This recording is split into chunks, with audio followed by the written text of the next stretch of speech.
Welcome to Moving the Needle, the podcast packed with digital marketing strategies crafted exclusively for med spas. If you're looking to draw in more patients, grow your revenue, and level up your business, you're in the right place. This show is your inside track to scaling smarter. Get ready to glow up and get your injection of med spa marketing strategies with your host, Chris Fink.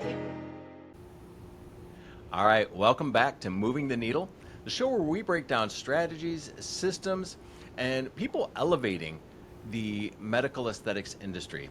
I'm your host, Chris Fink, and today we're diving deep into a really important pillar of any med spa or aesthetics practice, and that is skincare.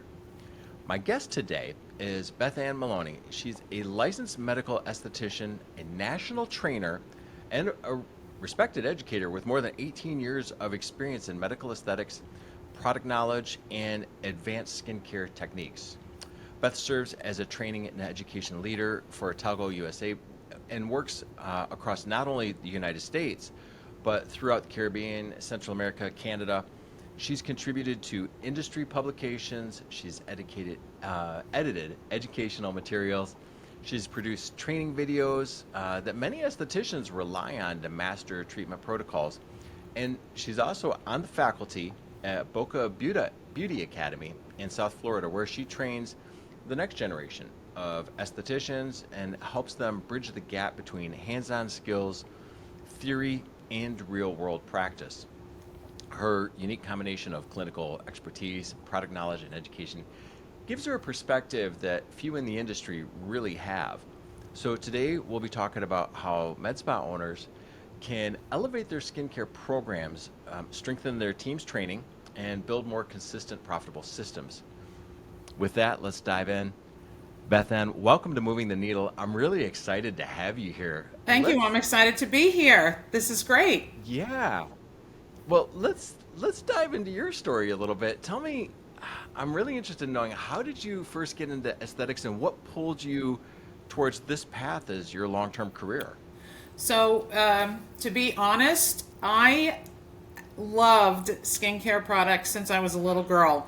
I used to love watching my mother slather on these creams and potions, and I always wondered, well, why can't I do that? And the older that I got, the more into it I got, and I was living in Massachusetts, and I was 30, and I found a school, the prestigious Katherine Hines School of Aesthetics outside of Boston, and I signed up. I worked during the day, and I went to medical aesthetics at night. And that's how it started. And I ended up, actually, when I graduated, teaching there for 5 years. Oh, is that kind of what got you on that path of transitioning from hands-on treatment to becoming an educator and a trainer? Not at that point. I was still working in a spa, a local spa there. And then I moved on to a brand new, a huge spa in Concord that had opened, and I became the head esthetician there. But then I decided to move to Florida. And what I really wanted to do with myself, because I wasn't really, as much as I don't like to say this, I wasn't really into doing body treatments.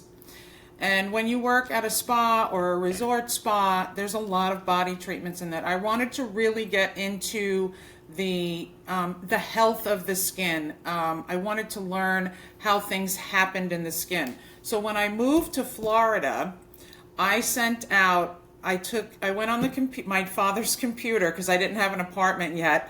I went on my father's computer and I downloaded a ton of dermatology offices that were in like a 15-mile radius of me.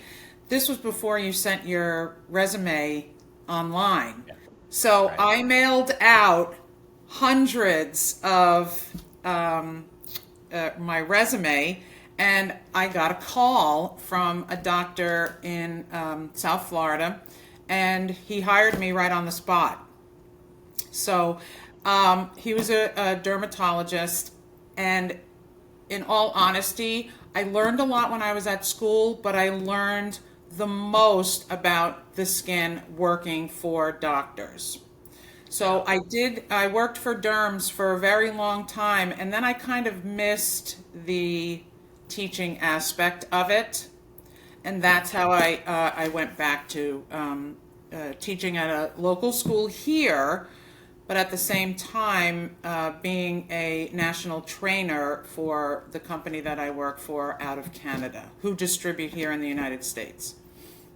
God, that's great. That's a great journey, and so that's kind of what led you back to it. Yeah. How did that early experience shape and being in the practice and being hands-on? How did that shape the way that you teach today? I tend to do a lot of theory. When I look at my protocols that I have to follow, like they have to learn this, they have to learn this, they have to learn this, I actually go in a bit deeper, and I find that the students really appreciate that. And I'm able to do that because of how I was trained by these dermatologists. Yeah, yeah. When you walk into a place like a skincare clinic or a med spa or a derm or wherever you might be looking at for training, what do you look at first to understand and assess how strong their skincare program really is? When I'm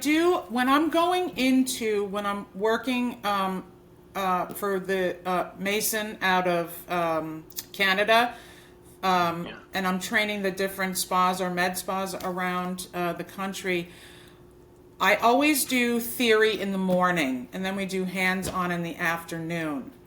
And I want to see if they understand what I'm talking about. I want to see how well they know the skin. And I may ask them a few questions here, a few questions there. Every place is different. Some places want their estheticians or their therapists to follow, everybody does the same exact protocol.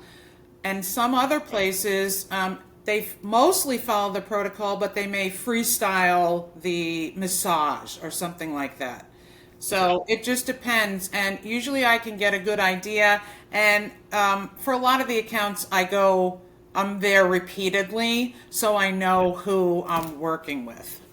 Yeah, that's great. So assessment, like, is just fundamental knowledge. Are we in the same place with our understanding of things? Do you understand Exactly. what I'm That's talking the about? first thing that I look at is, are they really Yeah, understanding what I'm talking about?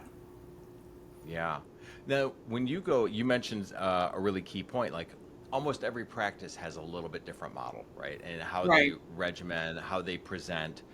If you were, and with those variances in mind, if you were going to build a practice's skincare program from scratch, like starting right from the ground zero, what would the non-negotiables be that have to be there every single time without fail? I I think that following everybody doing the same protocol, the same exact movements, the same exact massage, I find that to be the number one thing.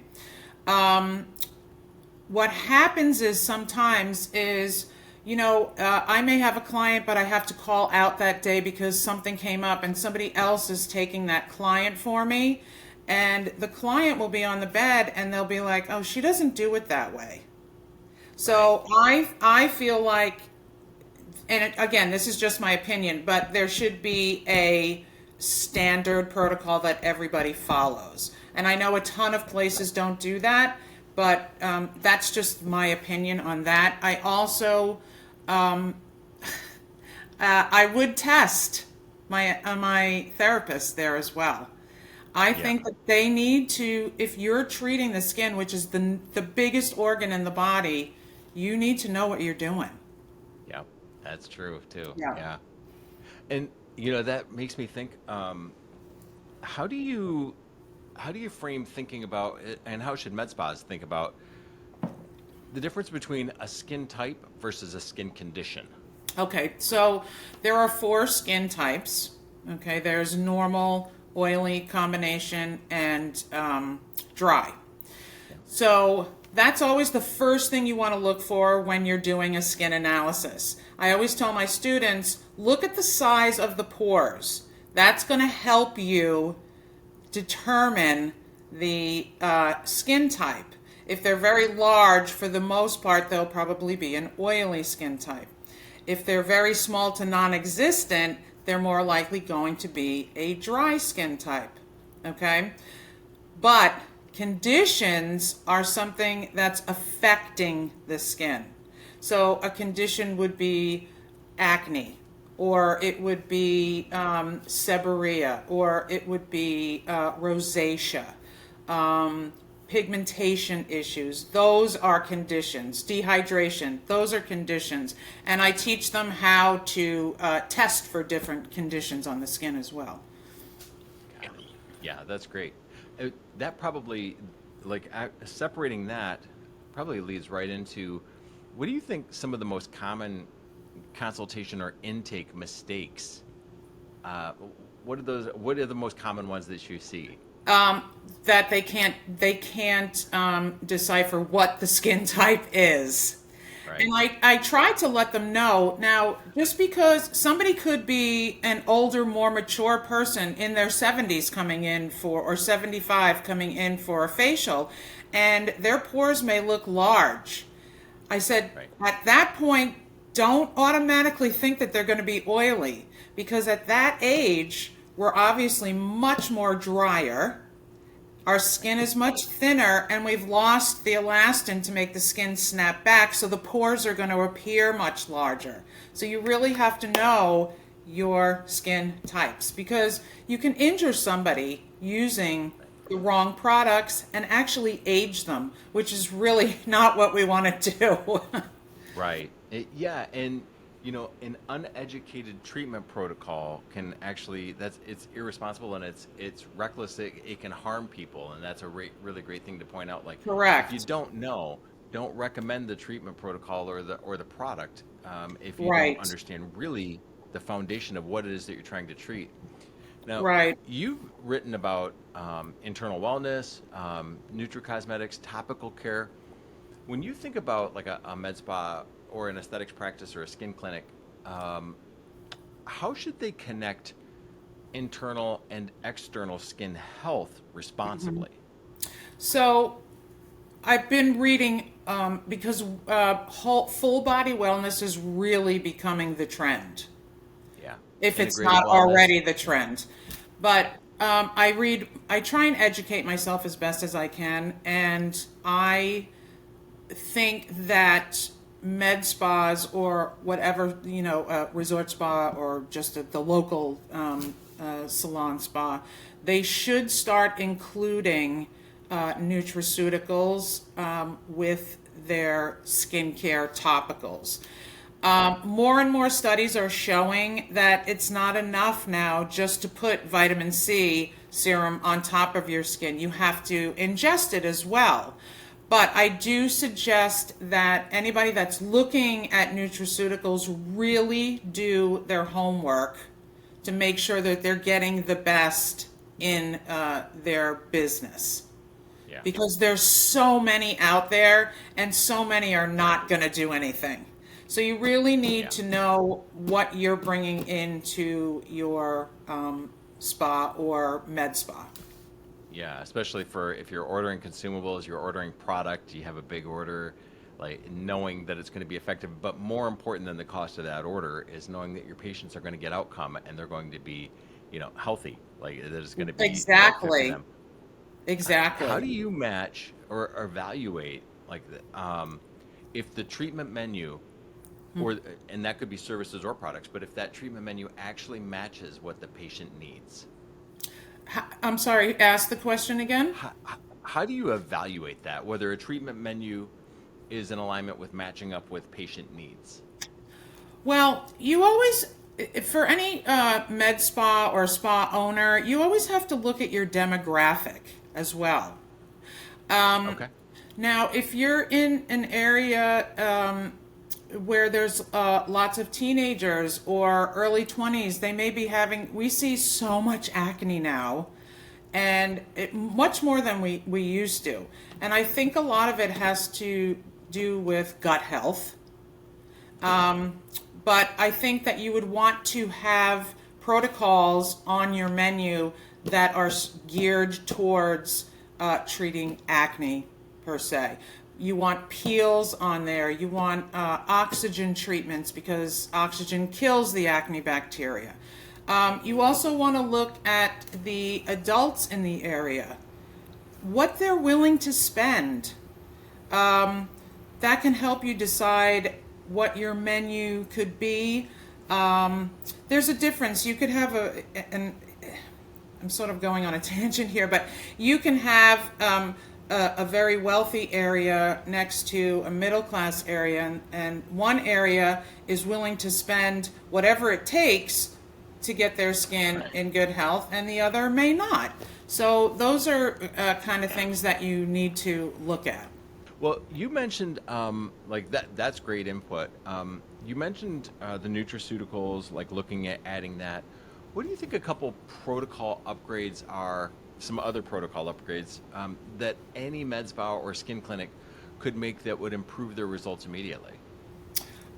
There's so many machines out nowadays that work really, really well. I do suggest, though, say you're picking an LED machine, okay, light emitting diode. You want to make sure before you buy that machine that each color is reaching the correct nanometer. It's not something you want to buy off of Amazon, okay? Right. You want to make sure that you're getting the most for the money that you're spending. And if it's not at the correct nanometer, nothing's going to happen. So it's really important for owners to do their homework when buying machines. I know everybody wants lasers. Lasers are a huge cost. They are a huge cost. So I always found one of the dermatologists that I worked for, he didn't have lasers in his practice.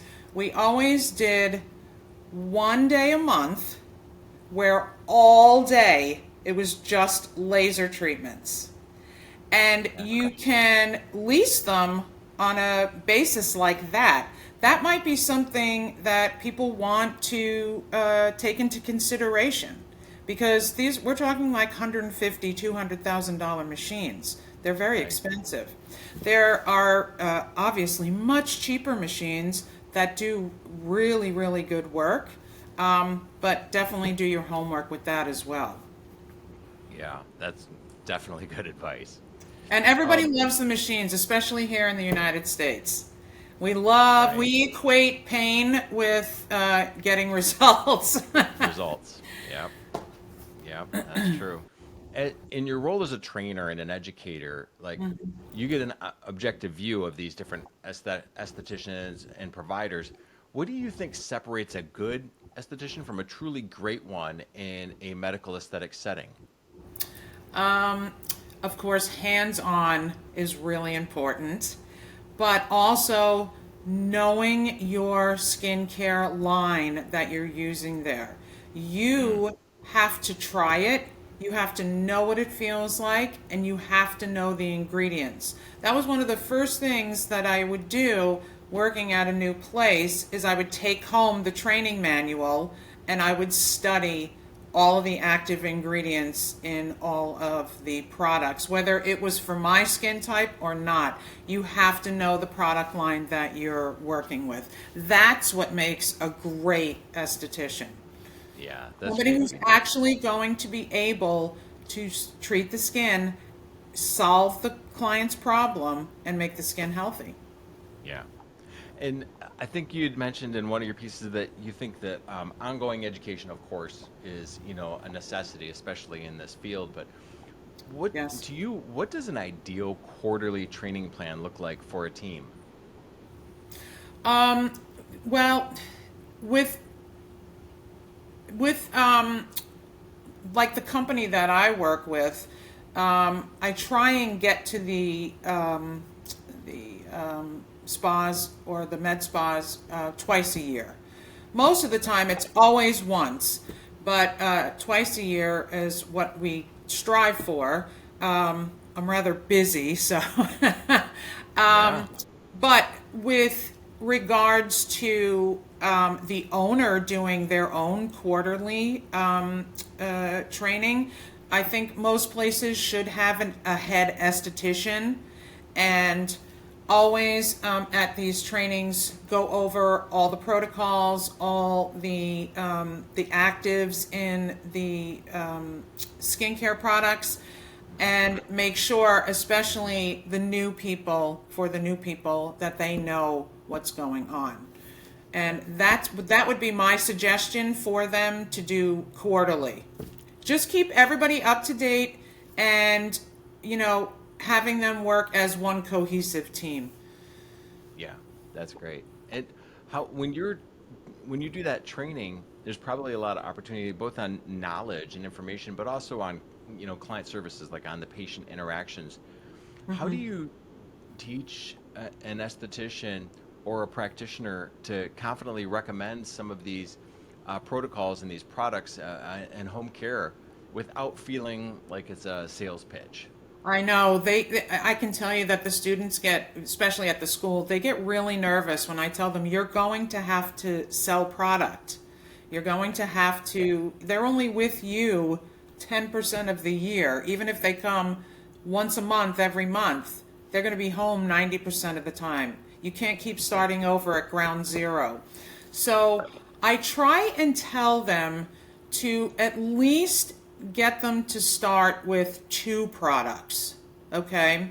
A good cleanser and a good serum. Those are my first 2. After that, I start pushing the SPF, because there's so many over-the-counter SPFs that they could just, for now, they can get something like that over the counter. Sure. But the best bang, I always tell my students, the best bang for your client's buck is going to be a serum. The molecular size is much smaller. They're much more highly concentrated. So that's going to be the working horse for your skin. But you have to have it clean before you put it on. So that's how I work it. So when you're thinking about treating some conditions, what do you think the most key considerations for things like acne and rosacea and sensitive skin patients that you were mentioning earlier? What do you think the most key considerations for giving an effective treatment protocol would be? The most effective. So everybody wants to just go in and extract. With acne, more and more studies are showing if you can get the skin as hydrated as possible, it can help heal itself. They're no longer, not everybody, but they're no longer drying the hell out of the skin to get rid of the acne. Your skin can help itself if it's really hydrated. Is that going to be the be-all, end-all? Absolutely not. You're going to have to talk to your clients about their diet. Even though we're not dietitians or nutritionists, we can still speak to them about maybe cutting back on their dairy, because dairy is highly inflammatory. Stay away from salt. Lots of processed or over-processed foods. Try and eat whole foods whenever possible. I mean, I love a snack just as much as everybody else does. Sure. But I try to get them to clean their phone, to change their pillowcase nightly. So it's more than just you working at the skin. It's also talking to them about making maybe some lifestyle changes. Yeah, that's great. The lifestyle changes actually is super, super helpful, and Yeah. getting good feedback on that from a practitioner standpoint, as opposed to just like my, significant other or a family member telling me that I need to stop eating so many Doritos. Well, Right. I actually don't eat that many Doritos. I don't have anything against them. I was just, I'd like to shift and just make sure that we touch a little bit on the business perspective. Okay. And thinking about these aesthetic practices and med spas, where do you think they leave the most money on the table when it comes to their skincare services and their product retail? When you say leave the money on the table, what do you actually? Something, I mean, I think that we kind of touched on it earlier with the sales part of things. Like providers get nervous, they don't want to feel like salespeople. But Uh-huh. the truth is that we are all salespeople. I mean, in every interaction, I'm selling you on why I shouldn't do it, why I shouldn't do it, why I don't want to pay for it, why I do want to pay for it. You're selling me on why I should. I mean, Right. everybody's in sales, but providers often wrestle with this internally, and that's just one area of leakage that, could make a pretty significant financial impact, right? If you had a team that Oh, was very comfortable with that, absolutely. You putting the have to products out there. sell product. That's a huge part of the business. Um, I I like to, it's nice to have a couple of lines, not just one line in Yeah. your practice. Um, so let's just say for the ones that I work for, a line taking in Talgo is great. It's an all marine based product line, and it really shows great results. But you may also want to have a more cosmeceutical line as well for those tougher clients. Not everybody needs a cosmeceutical line, right? Some people like to just feel they want that luxurious feel along with the results. Okay. So a lot of times, I think it's great when I do see more than one line, and hopefully it's a skincare line where you don't have to carry the whole line, because I do know there are some skincare brands that make you carry the entire line. That's just I think that's really difficult. Perhaps a facial and two ranges of the line, and that would be great. Sure. Yeah, that's great feedback. This all kind of ties together with what we were talking about with the provider recommendations, having the right products and the right services and the right knowledge to understand, how to treat. Right. If I was an owner, or if there was a specific med spa owner or skincare clinic owner who wanted to tighten up consistency across all those processes and across providers, even more than that, Yeah. what are the steps that you think that they should implement first? They should definitely, like I mentioned before, they definitely need a head esthetician. That there has to be one person at that business that knows everything about that business with regards to the skincare that they're giving out. They have to have somebody like that, and somebody that they can rely on and they can trust. A lot of times I see a too much turnover in places, but you need to be able to have one person that you can trust, that will do the job for you, because you can't be behind the scenes. You need to do the accounting part, and you need to do the ordering, and you need to do all the marketing plans and everything else. You need somebody in there that's going to be your right hand man or Yeah. woman. Yeah, right. But it is needed. Like you can only wear so many hats at one time. Right. I mean, it's hard enough to have a business. When everybody goes home, you don't go home. You still have to count the receipts for the day. You have to pay the bills. I mean, it's not, that's a lot of, it's a 24-hour job for an owner. Everybody It wants is. to own a business until they realize that, not everybody's a business person.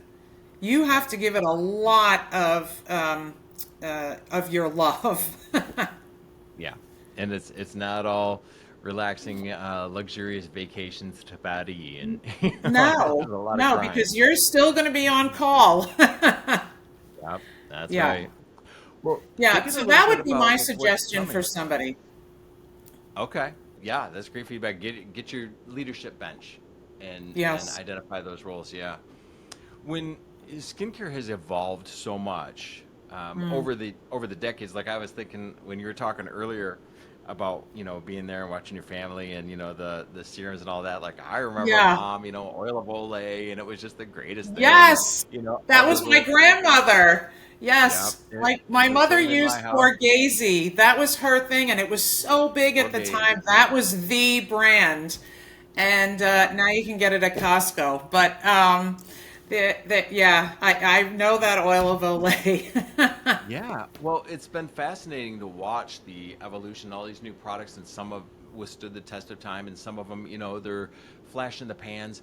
But the ones that are like flash in the pans usually means that they're more hype than substance, right? And maybe it's the product, or maybe it's their marketing or their market to message match. But I was wondering, as we think about all of those things and we think about what's coming, like Yeah. what trends are you seeing that are starting to shape up and move forward that are looking to be promising over the next few years that you're most excited about, and which ones do you feel like are going to be those hype more than substance? Yeah, I see a lot of people. I mean, I learned it when I went to school, but I never used it at any of the jobs, and I see a lot of people using microcurrent now. And it's slow going, but it's guaranteed results. So Okay. I always try and get my students to make sure you get your clients on a series. One treatment's not going to be enough. Get them in for a series. So I love seeing microcurrent out there. Of course, I love microneedling, and I think that's Sure. going to be around for quite a while. And I like a lot of the lifting machines, but you also have to remember that, and that's why I like microcurrent. You don't want to just lift the skin, you have to retrain the muscle underneath as well. Right. And again, that's why I love microcurrent, because not only does it treat the skin, but it works the muscle. Yeah. Yeah, and there's a So, couple different treatment options and different machine variations that oh, can address that. absolutely. Yeah. Yeah. And it's Yeah. so great. When I was being trained on it, they looked like knitting needles. Now Right. you're just using your finger Yeah. or a glove, and it does all the work for you. I mean, it's amazing It's what the pretty wild what's difference. happened. Yeah, Yeah. from when I was at school to what is out now. That's why I'm always trying to take classes and read up on, things. But I Yeah. think that the whole wellness thing is also really going to, that's where the future is, and not just for the outside, but for the inside as well. Yeah, I've been hearing it referred to a lot as integrative anti-aging or integrative wellness or integrative aesthetic Right. wellness. Yeah. Um, so I'm excited to watch those trends. What do you think if you met a med spa owner for the first time and they were just starting and they were just getting their doors open or just planning to get their doors open, and they came and they said, listen, I want to elevate my skincare program. I want to make sure that it's, just top notch. What is the one piece of advice that you would tell them that would position them to be able to do that? I I know it costs a lot to open a business, but I don't, my, really, what I would suggest to them is don't go crazy buying things for the spa. Start off slower and show your clients that even with your hands, you can get results. I understand med spas, everybody thinks of machines and stuff, but if you're spending all that money right away, you don't have your little nest that, God forbid, you need to fall back on. Things always happen. Something is always going to happen. So you want to get one machine to start off with that does multiple things? That's great. Like Talgo has the eye beauty machine. It's for different, it's ultrasound, sequential ultrasound, microcurrent, and radio frequency. Get a multi-purpose machine that has different modes on it. Yeah. I've been instead seeing of that buying more. all There's a lot of separate. devices coming out that have those multiple treatment, protocols that available to them where you can do more than one thing with the device. And Yeah, and it's that's great. Instead of buying all these separate machines that you're spending a fortune on, get one good machine that has a few modalities on it. yeah, yeah, great advice. Well, Beth, this has been incredible. Your insight into skin health and education, the operational side of running an effective skincare program, is something that our industry needs more of. So, thank you for sharing your experience and your approaches and the wisdom you've gained from years of like hands-on work and training and educating. For everyone listening, if you're an owner, an injector, an esthetician, or a practice manager, I hope today's conversation helps you elevate your protocols, get consistency, strengthen your team and your team's bench, and build a better patient experience and outcomes. Like Beth said, skin is the largest organ in the human body, and it's foundational to everything that we're trying to do. And when you get it right, everything else in your practice gets better. Yeah, and it sort of falls into place. Everything Yeah. sort of falls into place. Yep, that's great. So if you want to connect with Beth or follow her work or check out her course at Boca, we'll put the links in our show notes, and we'll link to Beth. Is LinkedIn like a good place for our listeners to connect with you? LinkedIn. I also have an Instagram page. It's at Beth lower underscore and lower underscore Maloney. I have a YouTube channel for all different protocols. It's just under Beth Ann Maloney. And yes, I'm on LinkedIn as well. Great. So if you got value out of this and you want to connect with Beth, check out the show notes. We'll have them here. Thank you again for joining us on Moving the Thank Needle. you so much. This was Yeah. great. Yep. And hey, to all the listeners out there, be sure to connect with Beth and be sure to subscribe, leave a review, follow all the things and share this episode with someone in the industry who could benefit from a little deeper knowledge on elevating their skincare program. As always, keep moving the needle, and we'll see you next time. Thank you.